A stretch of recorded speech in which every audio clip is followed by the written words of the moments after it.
In today's Python video, we'll be seeing how we can create a function in Python.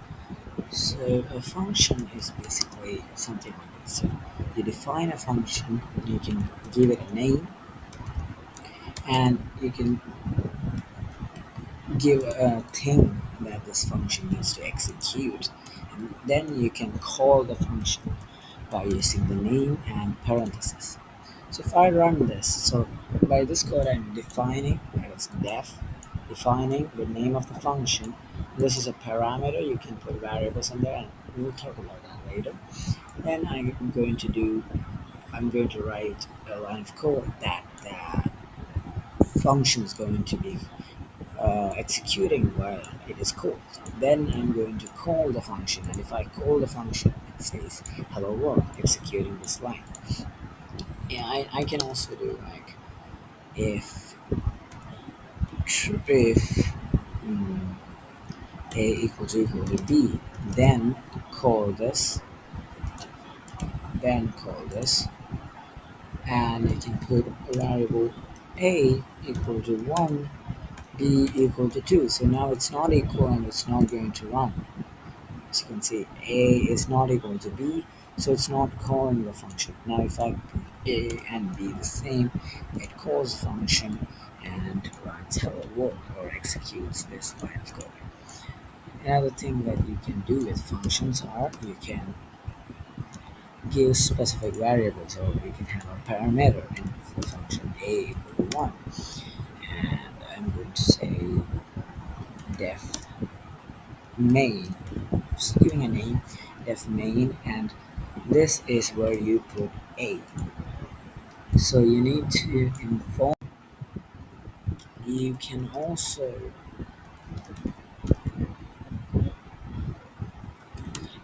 do it.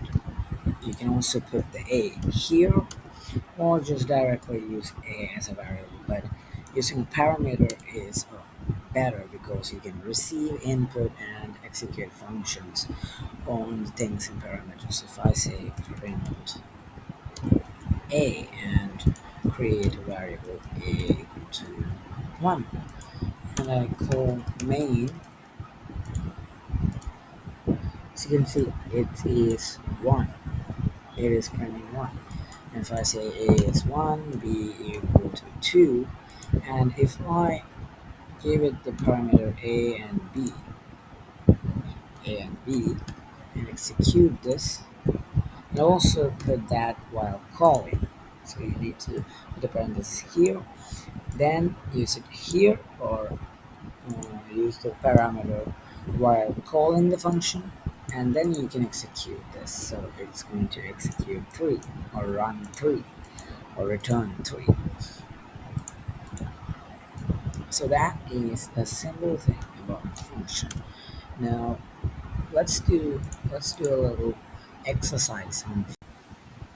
So another thing is that while defining the function, we can put we get to do we get to make a parameter, and this parameter can be used as a placeholder. For example, if I print a, and while calling the function, we can exchange that placeholder with something of our choice, hello world.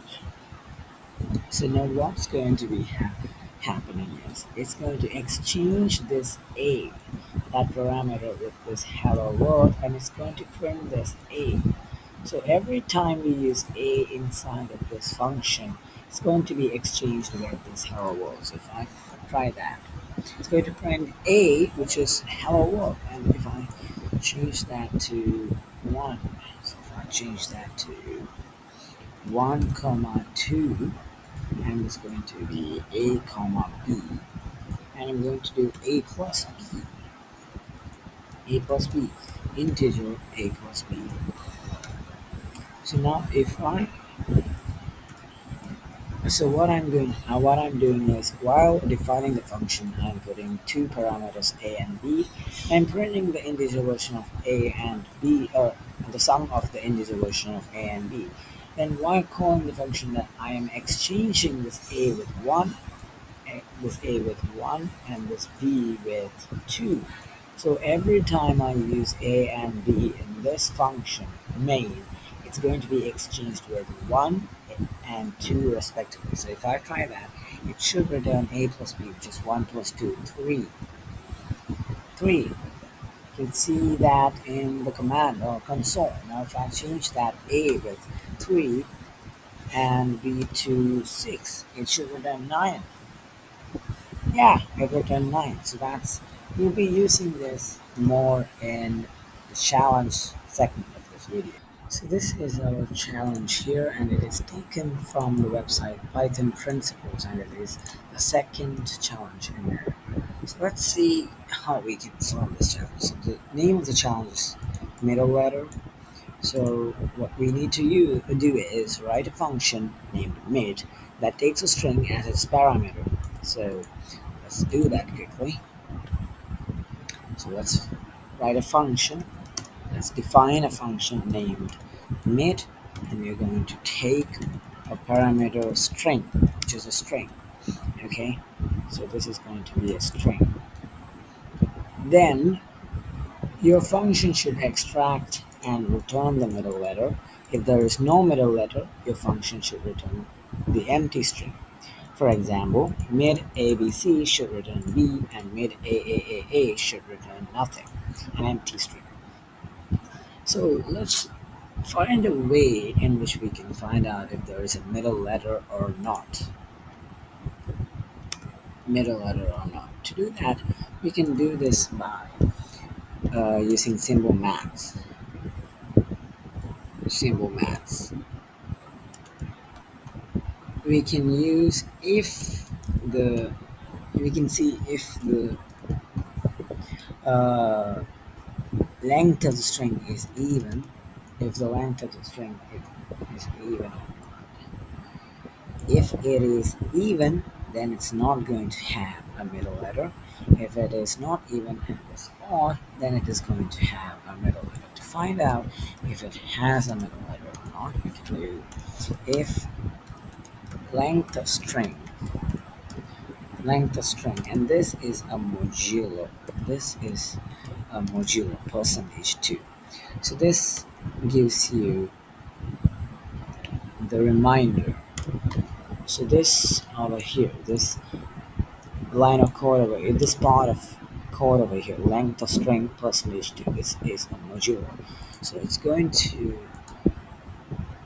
let me show you.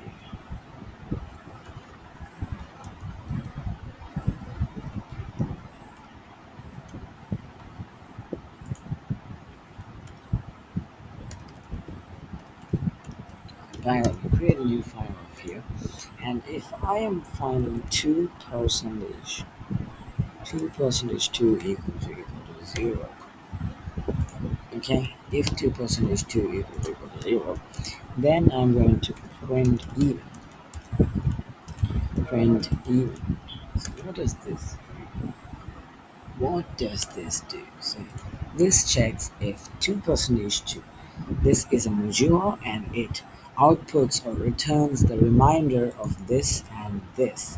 And we're checking if it is equal to 0, and we know if the remainder is equal to 0, then that number is even. So if I run that, it says, 1 second, if I run that, it will print even. Now, now let's see that we're using the same thing for the length of string. We're doing the same thing for the length of string, which will, if it is, and then if the length of string, if it is even, then we are going to print out an empty string because it does not have any middle letter. And else what we are going to do is we are going to return the index of the string, which is length of string by 2 divide by 2. So what this is going to do is this is going to give you It is going to divide length of string by 2, which will give you the middle letter's index. So we're using two forward slashes here to convert this into an integer, otherwise it will be a float. So you can convert that into an integer. So this is the number or the index of the middle letter of the string, and we're going to use that on string. So this is going to be, if I am calling this, if I'm calling the function mid with an ABC. So what I'm doing is I am exchanging this parameter with this ABC. While calling, I'm exchanging this parameter string with ABC. So everything inside using, when we're using string over here, everything replaces with ABC in here. If I add that,